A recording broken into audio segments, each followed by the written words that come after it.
Okay, so for this lion character, um, what I see is a couple, like I see that you're trying to cast one big dark shadow across the corner, just like this. Like I see you're trying to do something like that where we have this all in cast shadow. Unfortunately, what happened is that the entire top right corner got flooded. Um, Thank you, Drake. And if you guys want the name of the background that I currently have, the artist as well, I can give it to you at the end of the stream. Or message me on Skype or Facebook or something if you have my Skype. Okay, so the top right corner has been completely flooded in darkness, and this is not good. The reason why it's not good is because suddenly we've lost a great deal of form. So what it seems like happened is like you have flat, flat, flat, and then you've got some level of form, and that's it. I mean, everything in here is flat. There is no real graduation between forms. So what I want to do, or levels, or heights, or values, or altitudes. So what I want to show you how to do today is to bring in more of the cube. So I talk about the cube. Shh, shh. I talk about the cube. You know better than to talk when I have class. No. Um, uh, when I talk about the cube, I mean the sides of the three-dimensional object that are facing the light, and in that facing the light there are edges that the light cannot wrap around. Um, so when we look at a lion's face, what we need to do is look up a reference, because the three-dimensional structure of the lion's head originates in the skeletal structure. And if you don't have a reference beside you telling you Irish double flip, where did you find that? If you don't have a reference guiding you around the three-dimensional structure of a lion's head, you won't know where the edges of the cube are. So what we need to do right now is bring up a profile view of a lion's head. It's really important to use references, boys and girls. There are no ifs, ands, or buts about it, unless you are 500 studies into a lion's head and you never need a reference again. At that point you don't have to use a reference. But as long as this is like the first lion you've drawn or like the third of all time in your entire time on this earth, on this rotating planet, you need to pick up a reference. So let's look up a profile or side view of lion.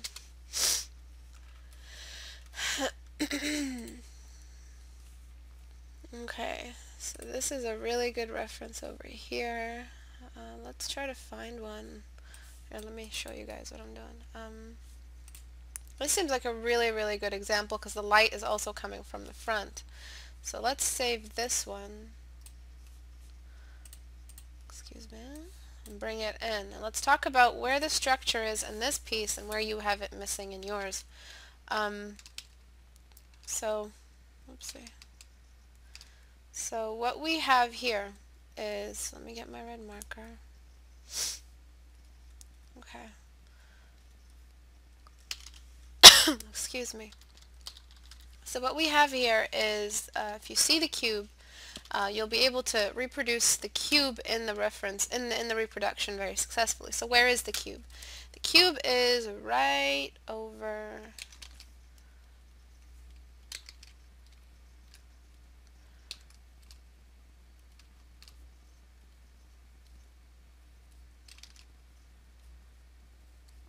along this way. Just like that. That's the cube. That's the basic. If you were 3D modeling, this is the shape you would start out with. And then you've got a tiny little piece at the top. So if you're looking at the lion from the front view, you'd have the front of his snout, the sides of his face, and his eyes are on just the top parts right over here. That would be the basic lion shape. And you've got the nose and the mouth. So what you have missing here is that very cube. What you've done is you have the side view of the lion, and then everything that you've placed on top, you've placed along one side.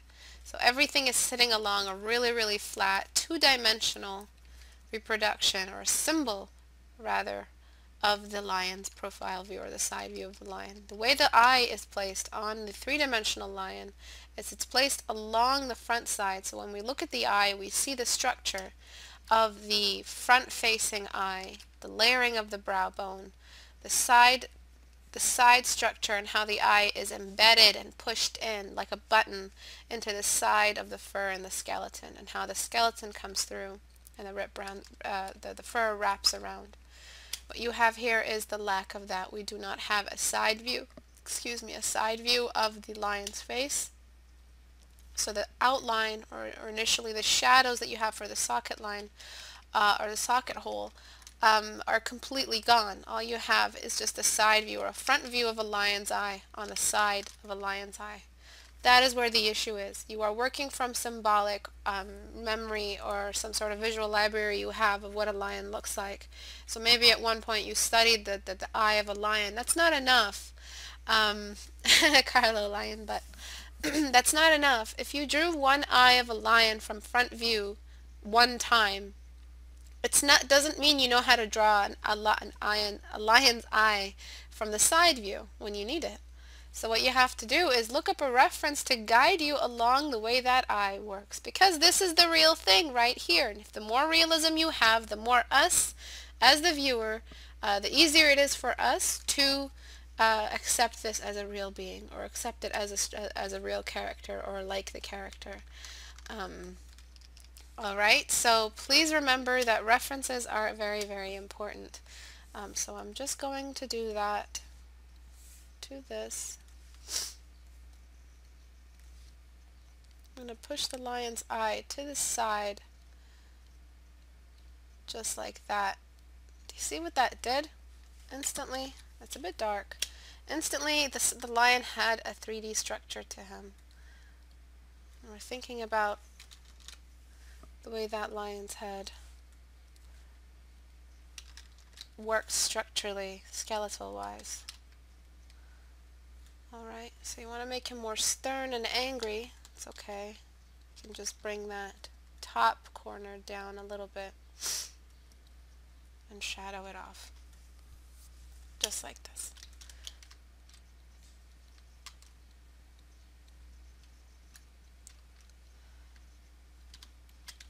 Okay, just going to throw some shadows in, just like those red lines, just like those red marks I made. So now I'm going to bring the reference back and see what I can take from the reference for my character here. So even if it wasn't a lion, even if it's just supposed to be some big cat, it'll still help you to search up any big cat. It has pretty similar anatomy. It's just a big cat, but the DNA is pretty much uniform. And then the basic skeletal structure and all of that. Basic skeletal structure, not complicated. So I'm just going to take some of the stuff that I see here. So the basic under the white, the eyeshadow, that white little bit that lions have, that little bit of cosmetic, you know, that's just there just to look pretty.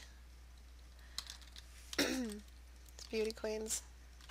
I'm going to take some of that. I'm also going to look at the shadow here. This isn't discoloration. This isn't fur coloring. This is a shadow, because this part of the head sticks out and this part sinks in. This is where there is no skeleton. The jawline connects over here. The jaw, as you know, is a separate part of the skull. It is connected with a joint. It is not the one unit. The only thing you move when you eat is your jawline. Everything else is pretty stationary. So this is where that sort of sinks in. So you don't have that shadow over here. You're not telling me that that area sinks in. So you might want to throw in that shadow, and throw in some of that shadow cast on the side over here. Oopsie, wrong layer. Okay, so you might want to throw in some of that as well. Alright, and let's look more at the way the lion's head is structured. So you have that other side visible. And what we have when we have fur that is illuminated by light, there is a great deal of subsurface scattering that happens around that, because the hair is so transparent, the light gets trapped and travels through it. So the hair becomes a unit of, not really, it just becomes a medium of the light, and so the light gets trapped inside. and becomes really illuminated, taking the exact value, almost the exact value of the light source. We also have a very outward sticking chin for the lion. Or any cat, again, any cat. Especially if you're drawing some sort of regal or noble cat, you're going to want to stick that little bit out. Push that little bit in like that. You might want to pull the whole snout out just a little. And if you want to humanize it a little bit, on the profile view, what you want to do, if you want to humanize this character, is push in the little brow bone on the side. The one just above the eye. Just like this. But you do want to push the snout out just a little so that it can continue that feeling. And then in front of all of this shadow is where you can start bringing in those illuminated whiskers that you had.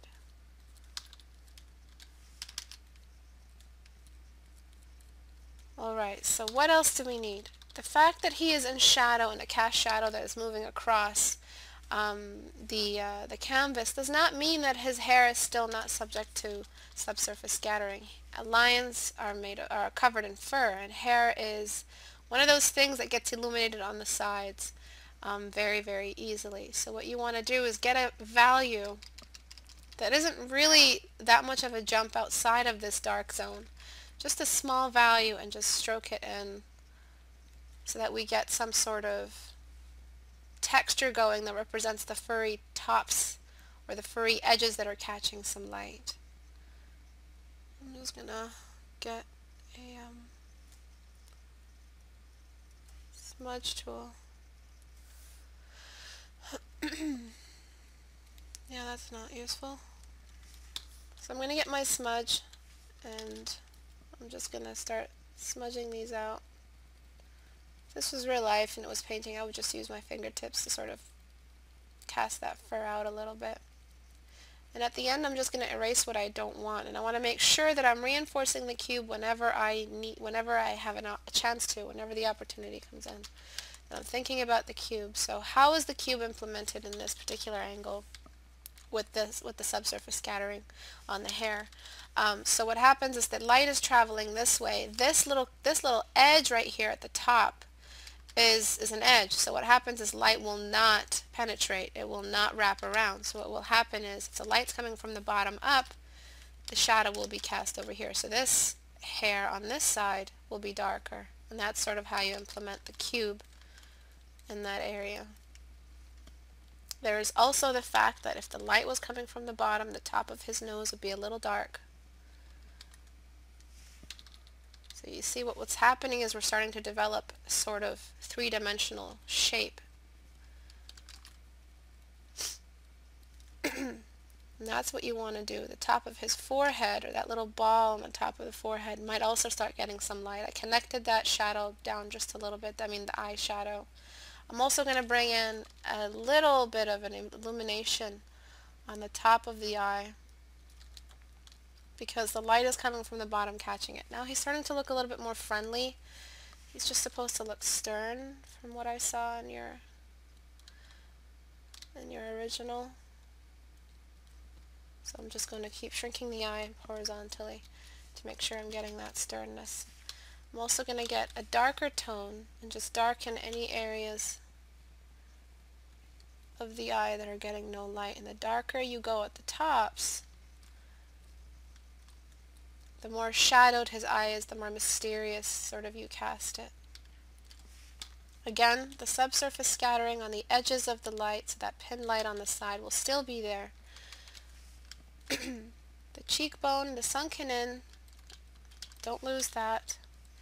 So the sinking in of the sides. And again, I'll redo the whiskers because they're a little bit dark. So what will happen is some of the hairs on the sides here will get some light. And this is a bit too light, so when we do bring in our highlights, they will make a big difference. And I'm just trying to think about the light source here. I'm just trying to think about what it's doing to this cube. I'm no longer seeing it as a lion.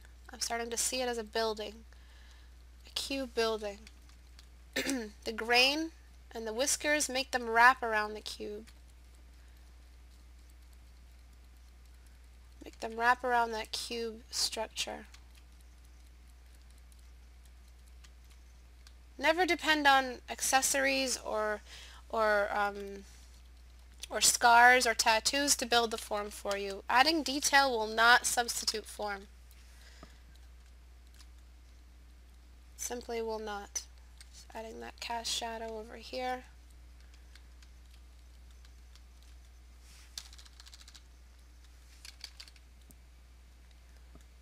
Okay. Again, just thinking about the cube. Get the reference if you feel a little bit confused.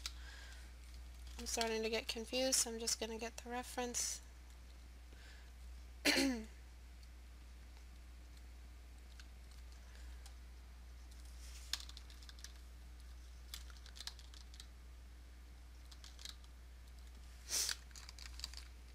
Cute.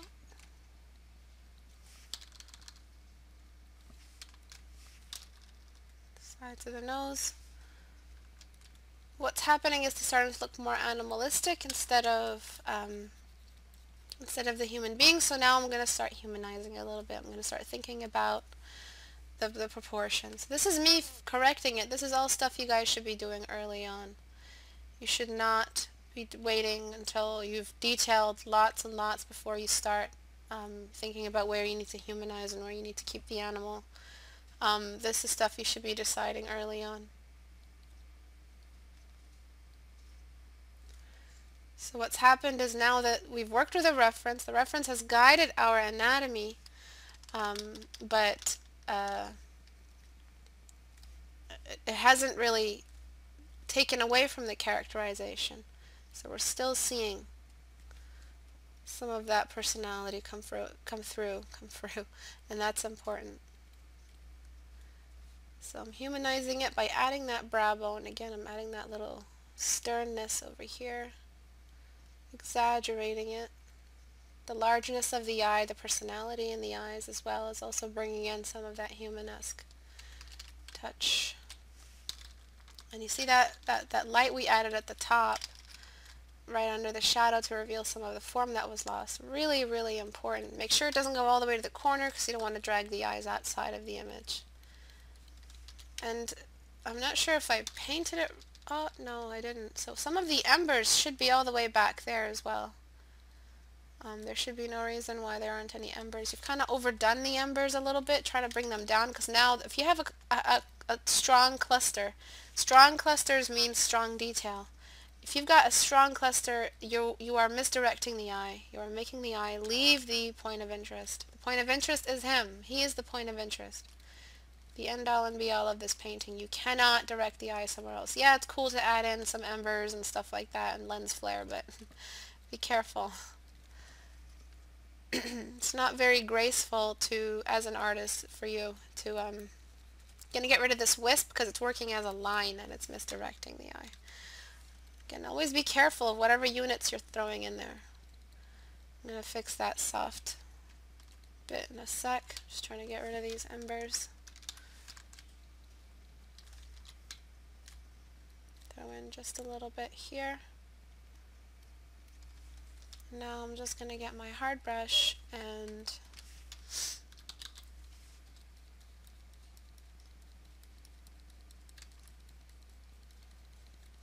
stroke that in. So this is what happens when you get a reference, you guys. You're only going to get a picture that reads. There is no cripple. There is no deterioration. There is no loss of character. It's the more references you work from, the less mistakes you will make anatomy-wise, and the more opportunity you will get to see the cube. The cube is the key to good rendering and good art. Alright, put it very basically. Just using my smudge brush to create the hair. Creating this grain texture of the fur. Let me see what everyone is saying. I mean, you could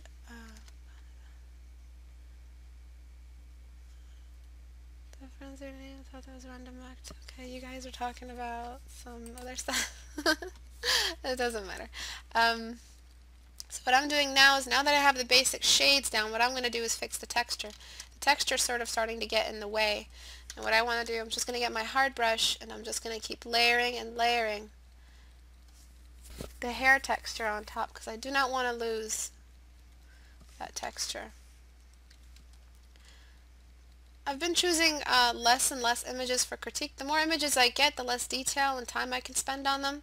I want to be able to do this. I want to be able to invest some detail so that before and after delivers a real punch. So that's really important that we sort of see I don't just talk about the differences, I sort of show them and just display them.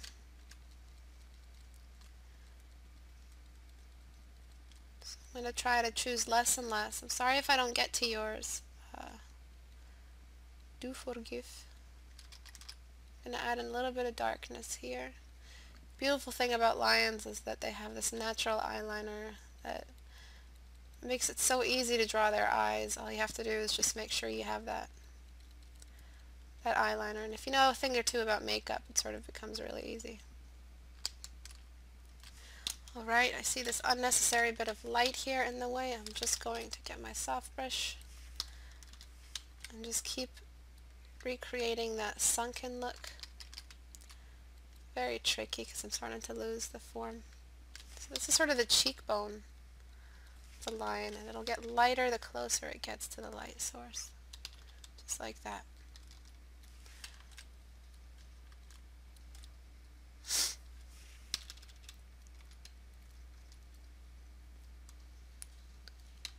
Right, now I'm going to get my dodge and just highlight some of those areas over there that are getting some light. What's really interesting is if you do have those moments where the subsurface scattering of fur just suddenly escapes the shadow, you have an option to really smudge it and just create that nice little glow. Just going to sharpen that as well. Just up there, and then zoom out. I'm always zoomed out, but I'm going to bring it down. Just like this. It's really important, really, really very, very, very important to bring in a reference. It will change your image completely. So I saw flatness everywhere, and that's basically the first thing, is that if you're drawing everything on 2 dimensions instead of thinking about the cube, that's sort of how you know whether or not you're on it.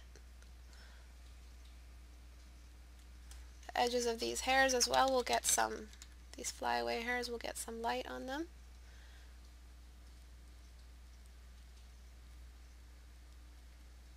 Tip of the nose will get a little bit. And the hair here, hair illuminates at an angle, so whoopsie, at an angle, so what you have to do is just find the main curl, the main principal curl, the principal direction the hair is growing in, and then just curve the hair on like that.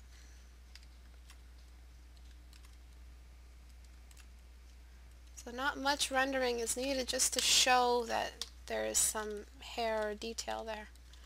Like I showed you guys, very little effort. Do you see what that did? Just choosing that grain for the hair.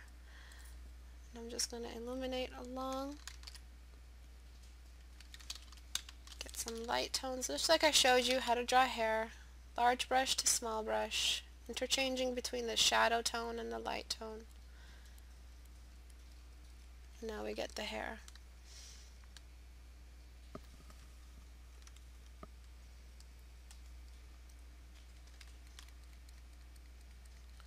Alright, so the shirt was also a bit flat, so I'm just going to get a light tone on it.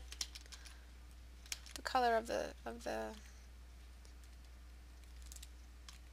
the highlights around here.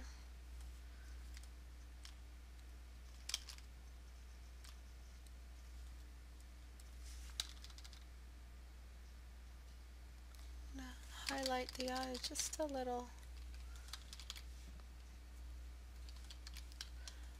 And then now you can really throw that shadow over, and it won't be flat. The shadow, when it falls over this time, it will have some indications will be left behind of form, or the side that is missing.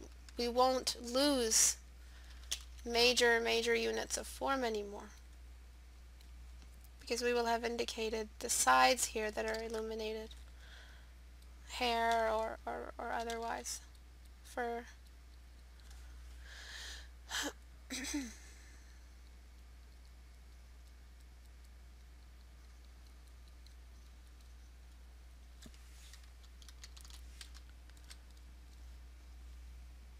Okay, so now you can, again, that little swirl you had of hair here, you can bring that in again. If he's like standing and watching like an army burn or something like that.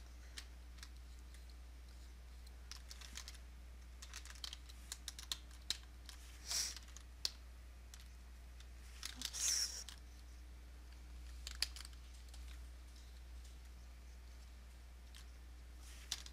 So I just chose the base tone, and then I'm just going to throw the highlight over top. And that's sort of the basic hair that we get.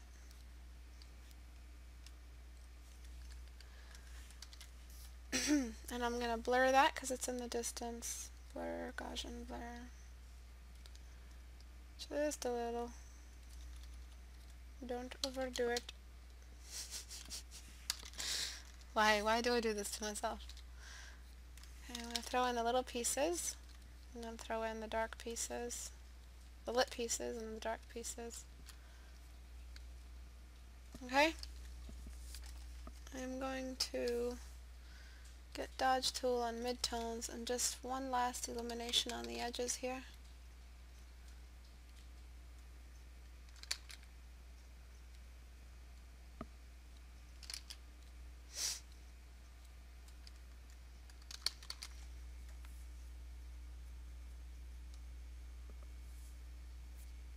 What are you guys talking about? Seriously? Thank you, Jamie.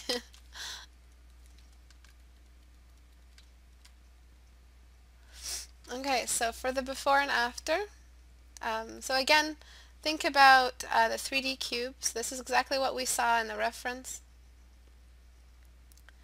And we were trying to reproduce that. The way you had it before was there was no three-dimensional approach to how you place the eye and the fur. We did lose some texture. I am sorry about that. I had to paint with a soft brush. But let's see the before and after. Before. After.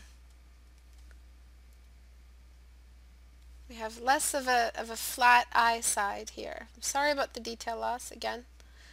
We have less of a flat gradient. So what you pretty much did was you outlined the side of the lion's head and then just blended from light to dark instead of blending around the edges of the cube.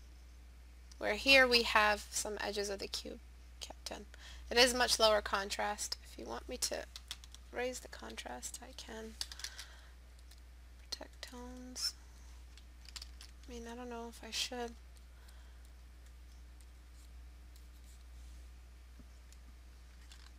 Guess that won't really work. Before, after. If you want to bring in some more detail, feel free. Just make sure you're not painting with a soft brush like I did. And be aware of the anatomy required if you're doing anything that is a real biological thing. So if we're talking a lion or a beetle or something that already has an anatomy structure, you can't invent your own anatomy for it. And you can't depend on your visual library or whatever symbolic references you have in your mind or memories of or stamps of the anatomy. You can't depend on those to create the animal for you. You have to look for the reference, and the reference will guide you towards it. Okay, so there's that. Now for this guy, just a couple of words on proportion. So this is a 3/4 view. In 3/4 view, what happens is we see the side quarter. What happens is we see the side view of only one side. The rest of it pretty much blends in with the rest of the head. So we have to make sure that this edge that we're drawing matches the anatomy on this side. Sometimes, if you can look at the cheekbone you've drawn here is illustrating to me some really, really high cheekbone, and yet the cheekbone here is pretty flat. So what I would need to do is reinforce this highlight that you've added here and bring in that cheekbone and make it a little bit higher. You've also shown me that this side of the jaw is very, very square, very outward, very Elijah Wood, Frodo kind of face. So there needs to be that squareness on the side there as well. So this is sort of the appropriate outline.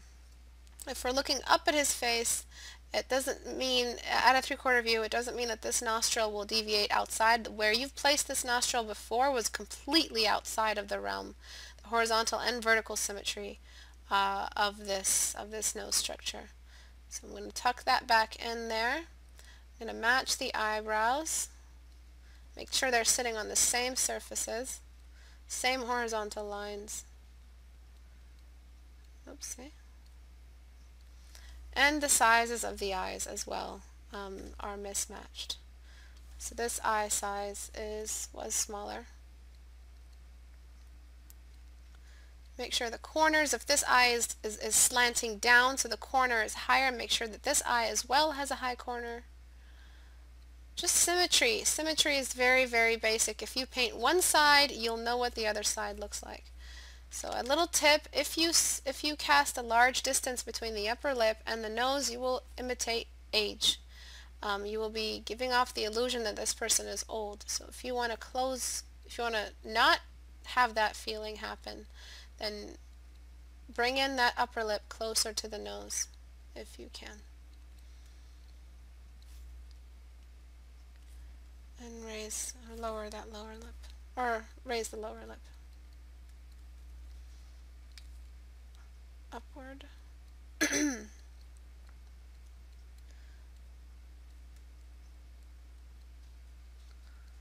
Okay, what I recommend is, okay, let's look at the before and after. Before, after, severe asymmetry that was happening. If you do not want the square head, you should go for a more feminine closed off chin area, chin line. So if you want to make it look more feminine, you want to make it look elfy because that's where it was before, the first thing that made it not look elfy anymore is the eye size. So you have to make sure the eye sizes are both symmetrical. So we increase the eye sizes.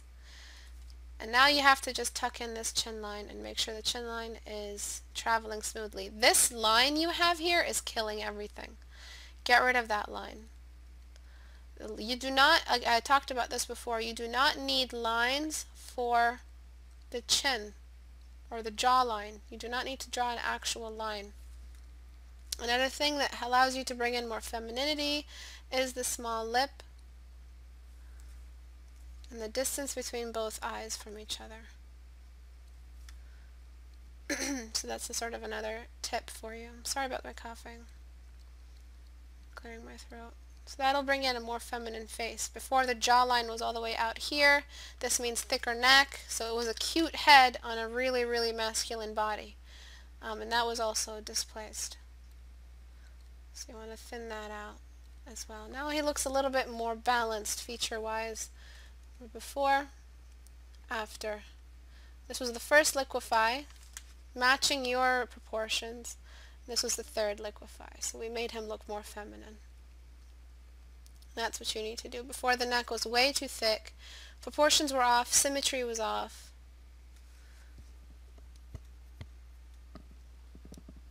And after. Is everybody with me?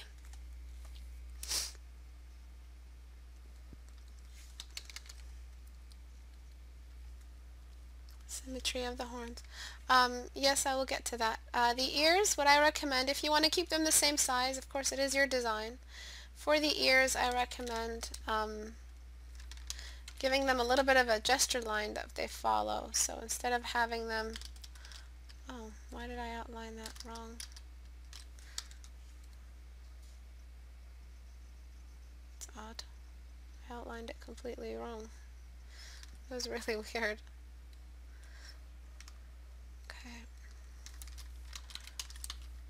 So what I'm going to do is just tuck the ears a little bit down. So what you will have, if there's any like a sense of curiosity or something like that, the ears will kind of tilt down just a little bit. If you've ever seen a cat look up, its ears kind of go down. Just like that. More of an angle than like too,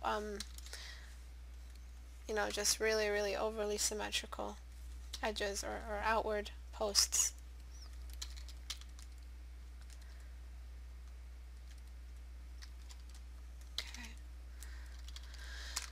Okay.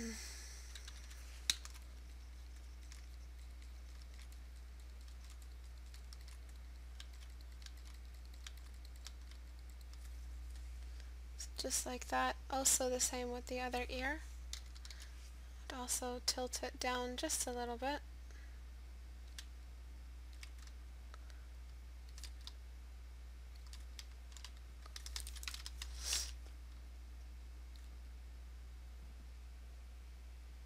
Just a little bit of a tilt if you want.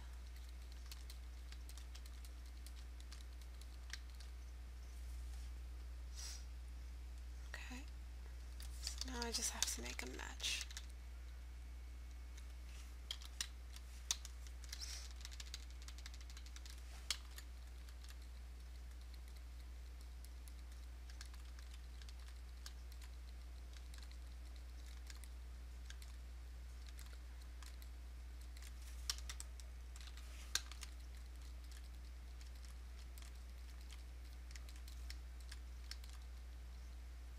Right, just covering in the hairs, bringing in that hair from the side. A little bit of hair here. And this area. I'm going to throw a shade on it. And then I'm going to use my hard brush and just create an edge between the values. I do not need a line. The edge will replace the line. Everyone write back what I just said.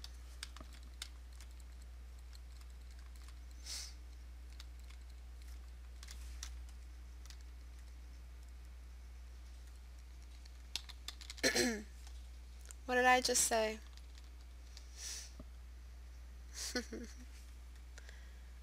Exactly. So what does that mean to you guys when I say the edge replaces the line? Can someone explain what that means? What is a line and why do we have to replace it when we're trying to render a 3D object? Again, another edge here, another line here that can be replaced with an edge. Just blend all the way. The background color will create that edge. Replace that line with an edge.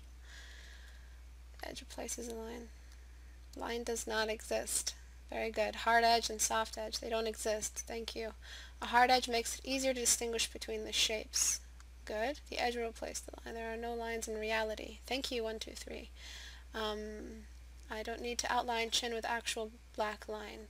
Lines? What are lines? The contrast of two values. Thank you very much.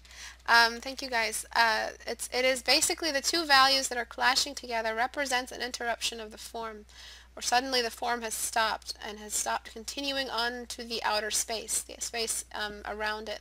This is what an edge is. An edge is where this form stops existing. After this point, this edge has stopped. The form has stopped and the background begins. That's what you guys have to do. You have to see where the lines were, where you had the lines. Lines are indicators. They are guidelines. They are not the form itself. They are a stamp of what the form is. They are not the form itself. Lines do not represent form. Just adding a little cupid's bow here. I'm going to tuck in the nose a little bit more. Remember, you do not need lines if you are rendering. If you have the opportunity and you have the light source, you no longer need any more lines. Lines are no longer necessary because lines are a silhouette of the form. Write that back to me. Everyone write that back. So I need a shadow in between both eyes. There is a little indentation before the nose begins. I'm going to combine the nose value with the rest of the head. And then bring in the highlight of the nose upward. Lines are silhouettes. It's okay, that's good spelling. It's an H in there. Of the form. This means that the edges that we were talking about, that lines replace, or that edges can replace for lines, lines are silhouettes of the edge, as well as silhouettes of the form, because the form is founded in the edge. The fact that you are not blending or blending. Form in rendering is knowing where to blend and where not to blend. So everything I'm doing right now, I'm thinking about the edge, I'm thinking about the cube.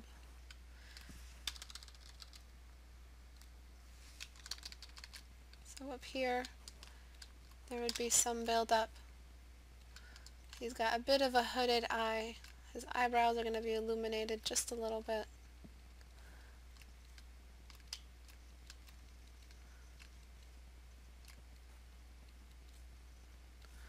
His eyes are still not symmetrical, his pupils. I'm just going to make them a little symmetrical. So lines are silhouettes of the edge. They are not needed once you have the edge. The edge is going to be there to be its own silhouette. You no longer need to replace it.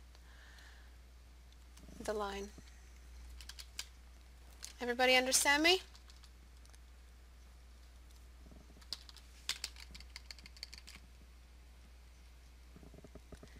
Yeah.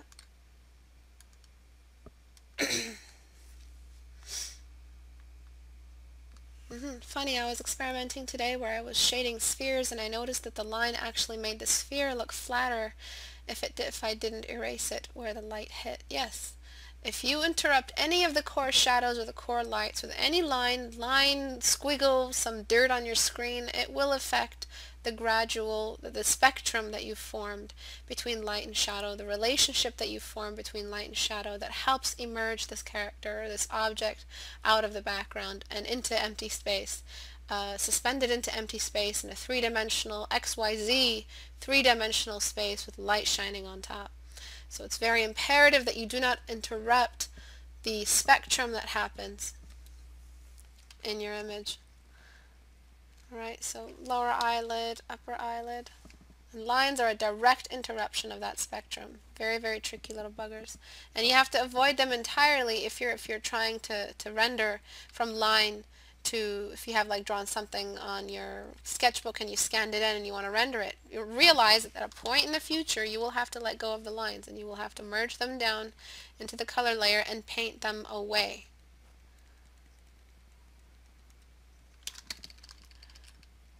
Okay, just one last little symmetry for the nose.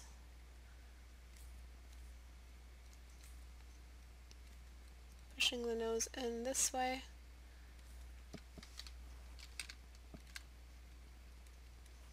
Waterline. Shadow of the upper eyelid on the lower eyelid.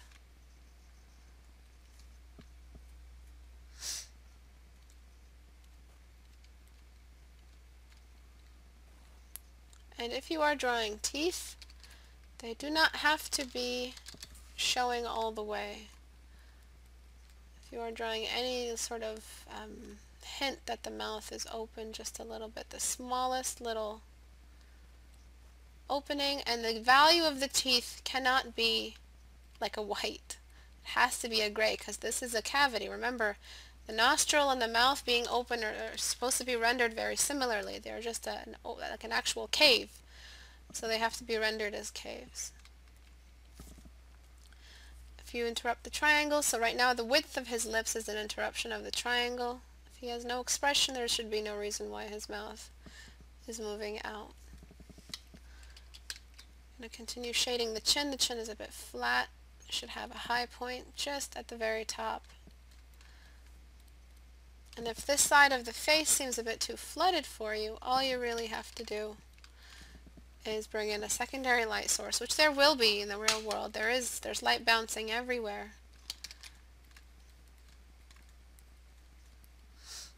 You just have to bring that in and reveal the bit that was removed. So this brings in more form, just like this.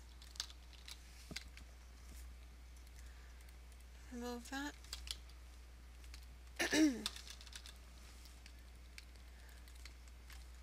So do not be dependent on lines. They are not form, they are an illusion of form. They are a stamp of form. Do not depend on your visual library to give you information. This is the stuff you've learned today. Make sure that you are investing a good amount of time in your references, because you are drawing real things that have already been created. This you're not creating for the first time. These things are already out there and they're real. So if you want to imitate them and bring them into your reference, then go ahead and find a good reference. I'm sorry if the likeness is gone. I'm not working with any specific reference, so I wouldn't be able to tell where the lightness is. I'm going to make his mouth a little less feminine by just shrinking the width of the lips. That's sort of how you do it.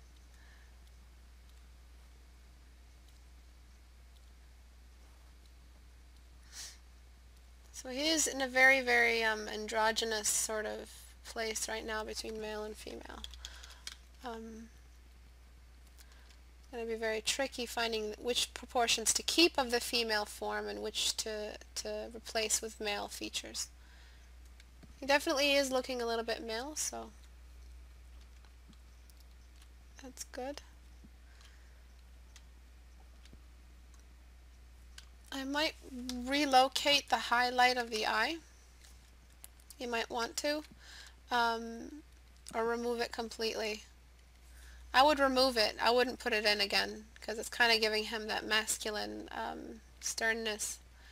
But if it's a male, that is. I don't even know if it's supposed to be a male. I'm going to bring down the value of the eye. You might want to bring it up in here if you want to keep it. I recommend not keeping it.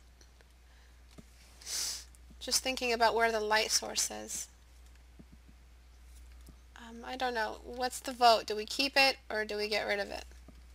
The eye lights. Which one do you think works for you guys?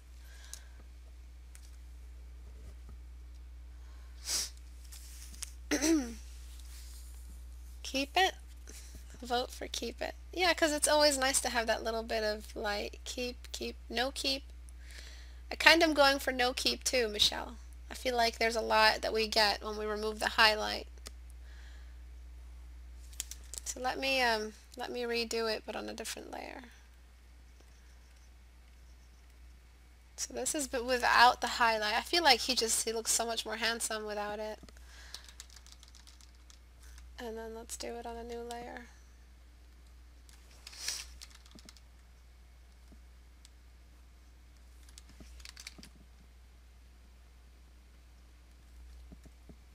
So before, after. I feel like they're distracting. What are they distracting you from? Can you be very specific about it? Is it even possible? Yes, it is. 1, 2, 3. It is possible because his eye is in the shaded area, so it is possible. Remove them. Can someone tell me why they're distracting? What do they distract you from? What do those little tiny little dots distract you from? They're too much. Can someone explain why they're too much? Anyone might have a clue? They look out of place. The horns, but we see so many details there, means there's enough light. I can't describe it in words, too light. I'm so sorry. It's okay. There's no spotlight. Form over function. What do you mean by that, Chris God? They draw your look straight toward the eyes. Okay, how? They're very bright, yes. So combine all of that. Drawing your eyes because of their brightness, what does that do to the rest of the grays? Can anyone tell me what it does to the rest of the grays? Very muted spectrum. Not so muted anymore. We can lower them. That's a definite option, but what will happen is we'll simply combine them with the lower half that's lit of the eyes.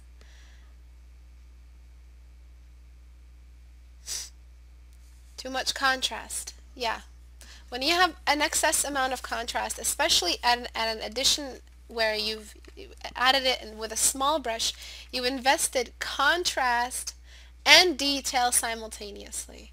So this is what we've done to the eye. We have made the eyes the focal point. If we remove this, they are no longer the focal point. The whole face becomes the focal point because it is the only cluster of detail in the entire face. Focal point is the eye. Everything else becomes, just everything gravitates towards the eye because it is dark, dark on white, white. Does everyone see that? And then after, there was no more immediate contrast. Everything was a gradual spectrum. There was no sudden tiny, tiny brush with 100% opacity using a white, white gray on a black, black gray. Do you see that? So that's something you have to look out for in your painting. Sometimes you just don't have to put in the eye lights, and it does so much for your entire image. It no longer becomes all about the eyes and all about the prettiness and all about the girliness and all about the glamour. Instead, you want to showcase, you want to build up your form and the structure of your form. You want to take it slowly and see, do I really need this final push with contrast and detail all at the same time? Do I really need it? So I recommend removing it completely. So does everyone understand that tiny little lesson? Did anyone miss out on what that was all about? I'm not sure. Chris God was trying to explain himself. Form over function. What did you mean by form over function, Chris? Doesn't mean he has skin over the eye sockets with eyes just painted on top of it. I never knew where to place that highlight even after I account for the light source. It's different. Sometimes it sources from different areas, Carlos. Sometimes it's that highlight of the cheeks reflecting up into the eyes. Sometimes it's the direct light into the eyes, especially if it's studio or editorial or fashion photography. If you look at those for references. Sometimes there is no light at all if you look at the Rembrandt paintings and the Rembrandt lighting that we're always imitating. Sometimes there is no light at all. He places no light. Or sometimes it's very dim depending on where the candle or the light source is. Sometimes one eye, Carlo, has more highlight than the other eye because it's closer to the light source. It's not always supposed to be symmetrical. It all is just you estimating. It's an estimation of where the light source, what the light source or the light source's behavior in the canvas and what it's doing. You could keep it if the rest was more detailed. Yes, Kuro, that is true. There's very little detail everywhere else. You could keep it. Even if you render completely, make sure you're not bringing in like pores. If you start painting pores and wrinkles and eyelashes, you're going to have to start bringing it in. But if this is the final form, then yes. Final form. Someone was talking about the horns not being symmetrical. Just make sure that, you know, thinking about it as a cube and as a building. That way it'll help you illustrate symmetrical sort of attachments or accessories.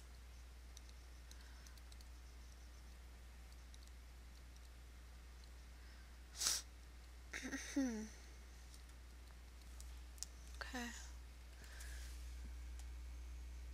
It was more for decoration.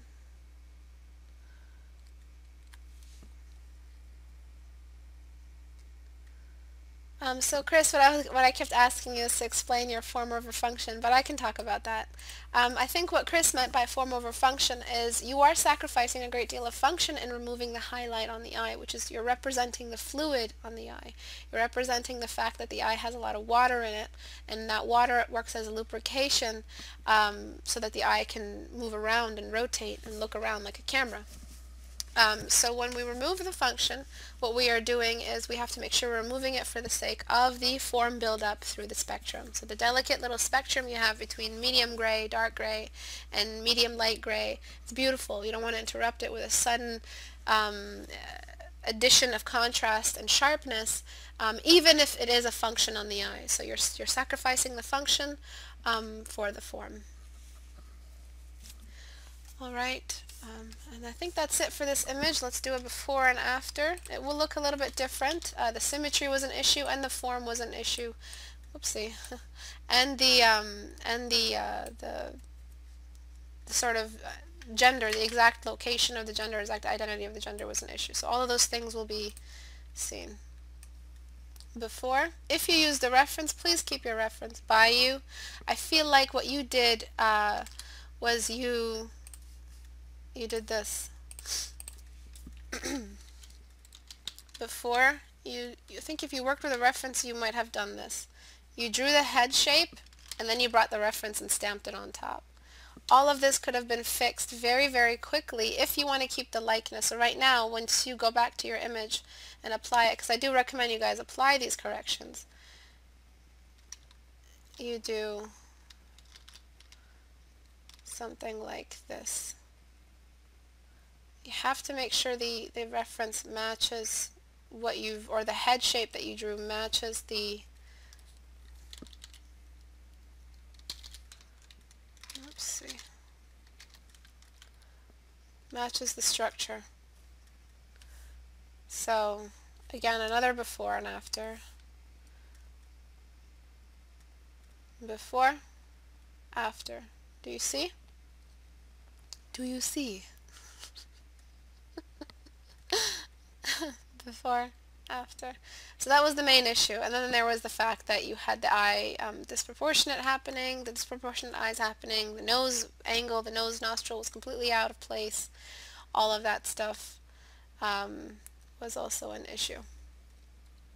And then after, the form is a little bit more three-dimensional. We've brought in some core shadows, treating the head as one large object, brought the ears down a little bit, also down in size, closed off the hair behind the ear, so we created stacking and hence depth.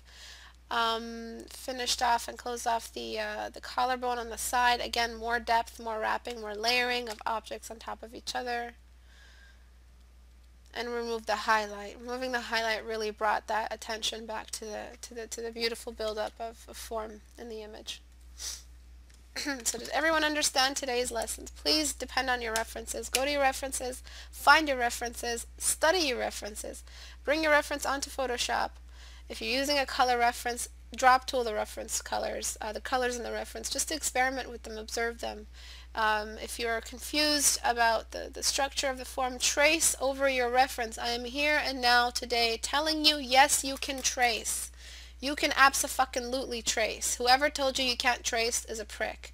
And forget them. I'm sorry, I'm so serious. It's a serious stunt to your learning if you're not tracing. Tracing, let me explain myself before you guys go explode on me.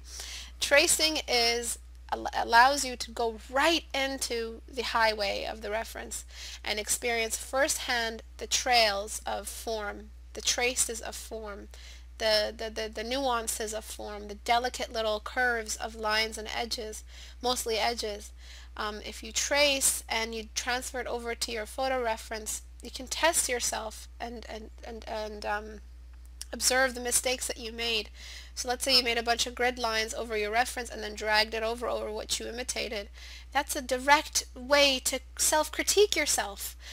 Tracing is the best thing for you to do, to just hands-on go in there and hold the image as if it was a sculpture and bring it to life as if it was a sculpture. Lines are great pointers. They are not great for drawing, unless it's a sketchbook and pencil, of course, but they are great pointers. If you use lines to help guide you around the structure and the actual wiring, the underwiring of the form, vertical and horizontal grid lines, the contour forms, the grid work, it will help you experience the form firsthand.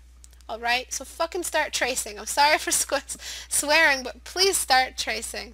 It's such an unfortunate thing when I see students so afraid to use references because someone said, oh, a true artist doesn't use references. I'm sorry, but fuck that. Whoever told you is a liar. You need references in your life, and referencing, one form of referencing is tracing. You are referring to the image, yeah? So do that more. And now for this cloud critique. So this is a symbolic way that you've drawn the clouds. I want you to think more about clouds as an individual solid, as a solid. When clouds physically, scientifically, are not solids. They're fluids, but in suspension, I guess, some sort of steam or some sort of liquid solid, I don't know.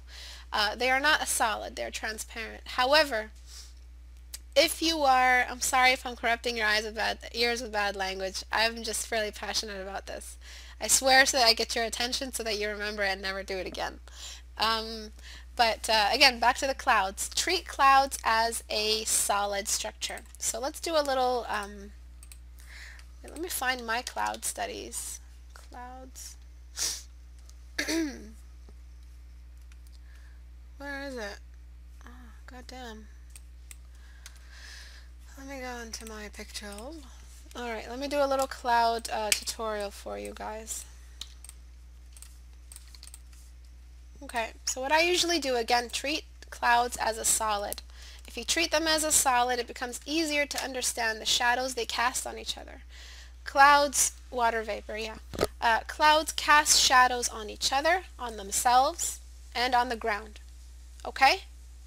What did I just say? Everyone write it back to me. Clouds cast shadows on each other, on themselves, and on the areas around them, such as the ground or mountains or anything like that. Clouds are they act like solids. Well, they have a certain solidness to them that interrupt the light source and casts shadows on other objects. So that's the biggest thing that you guys miss out on.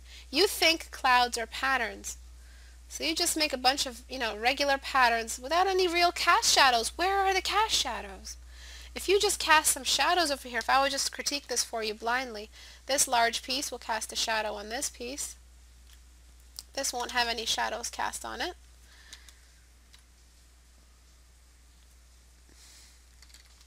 Desaturate.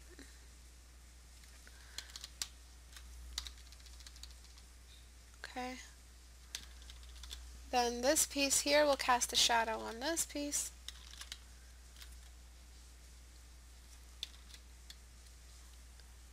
Look what's going to happen to the form once I start casting these shadows. Pay attention.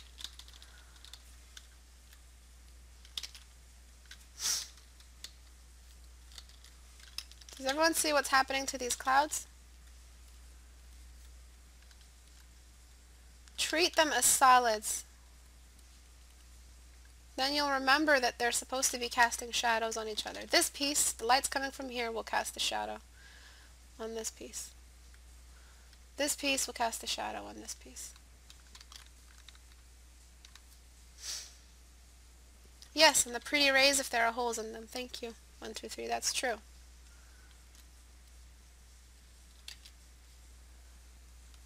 Right?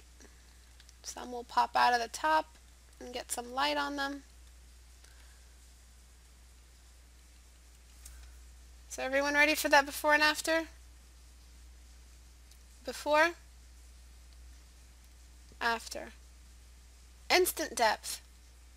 Pattern. It could look like mashed potatoes if you looked at it right. After. It's also about color. It's also about distribution. It's also... Alright, bye-bye everyone.